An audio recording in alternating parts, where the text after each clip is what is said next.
నిద్రలో చాలా మంది గురక పెడుతూ ఉంటారు. అసలు ఈ గురక అనేది ఎందుకు వస్తుందంటారు?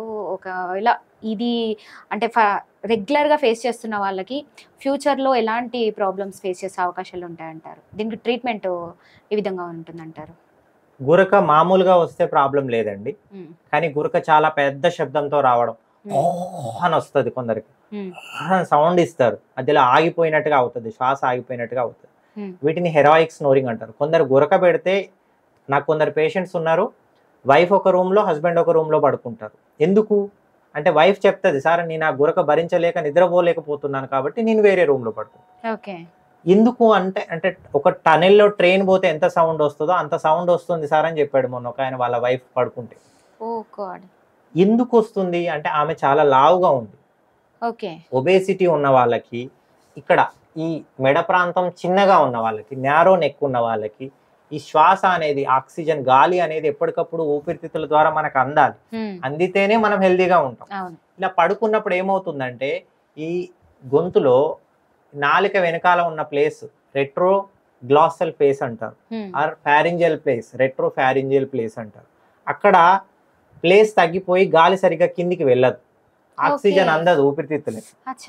అందకపోయేసరికి గురక వస్తూ ఉంటది, ఆ శబ్దం వస్తూ ఉంటది. అందనప్పుడు ఉక్కిరి బిక్కిరి అయిపోయి ఒక్కోసారి నిద్ర అని లేస్తారు వాళ్ళు.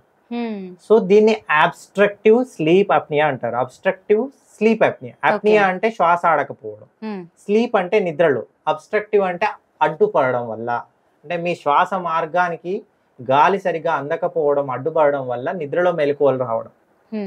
సో దీన్ని అబ్స్ట్రక్టివ్ స్లీప్ అప్నియా అంటారు.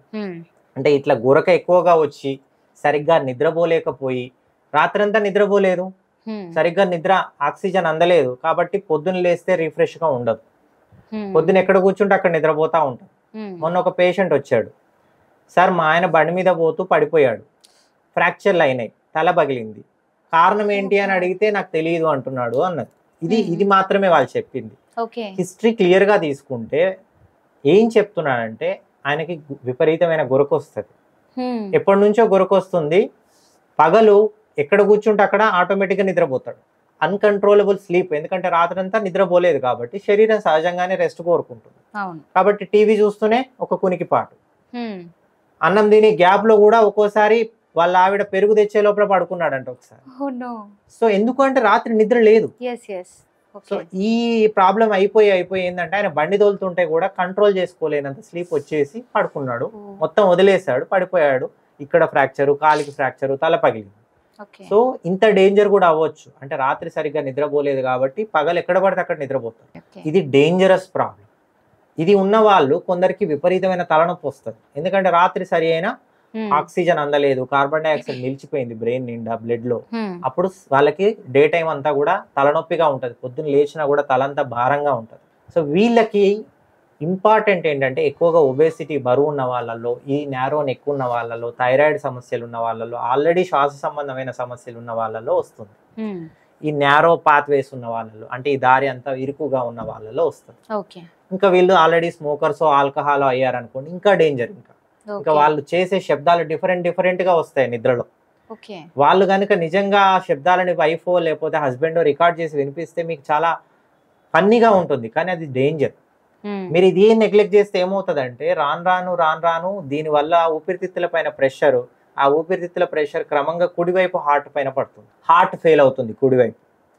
వీళ్ళకి రాత్రి నిద్ర లేదు, ఎక్కడ పడితే అక్కడ తలనొప్పి, మతిమరుపు, క్రమంగా వీళ్ళు పక్షవాతానికి కూడా రిస్క్ లో ఉంటారు. సో ఇంత డేంజర్ ప్రాబ్లమ్స్ వస్తాయి. ఈ అబ్స్ట్రక్టివ్ స్లీప్ అప్నియా సమస్య అంటే అతి గురక ఉన్న వాళ్ళు, రాత్రి నిద్ర రిఫ్రెషింగ్ లేని వాళ్ళు, పొద్దున ఎక్కువగా నిద్రపోయే వాళ్ళు, ఒబేస్ ఉన్న వాళ్ళు, థైరాయిడ్ సమస్యలు ఉన్న వాళ్ళు, స్లీప్ స్టడీ అని ఉంటుంది.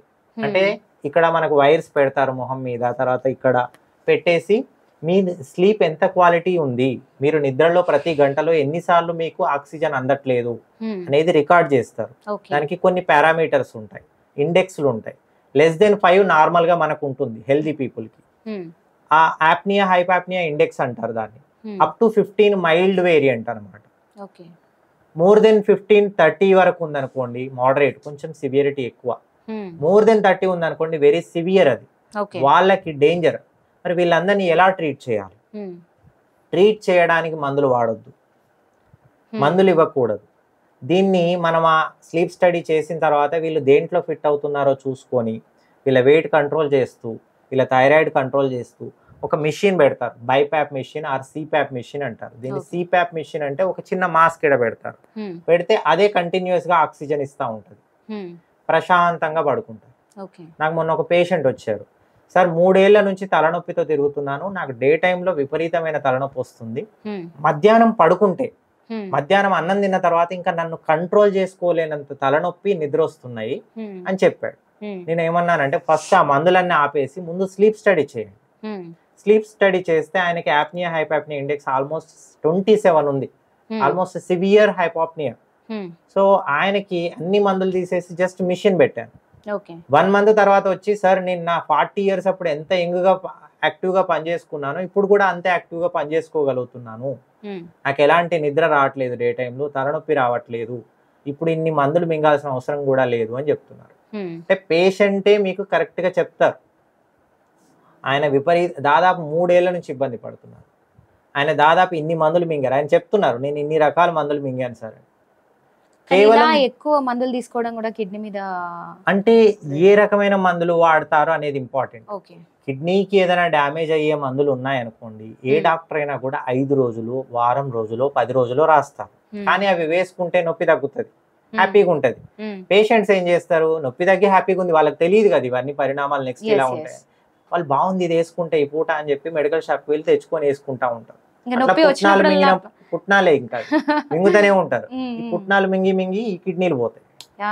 కాబట్టి డాక్టర్లు రాసే ప్రిస్క్రిప్షన్, ఒక క్వాలిఫైడ్ డాక్టర్ రాసే ప్రిస్క్రిప్షన్ చూస్తే ఏ డాక్టర్ కూడా పెయిన్ కిల్లర్స్ ని more than 10 days, more than 1 week ఎట్టే స్ట్రెచ్ లో ఎవరూ రాయరు. పేషెంట్స్ పాపం తెలియక వాళ్ళు తెచ్చుకొని వేసుకుంటారు. కాబట్టి టాబ్లెట్స్ ఇష్టం వచ్చినట్టు వేసుకోవడం కరెక్ట్ కాదు. Hi everyone, Nenu mi Vedika. Please subscribe to Volgo Health. Don't forget.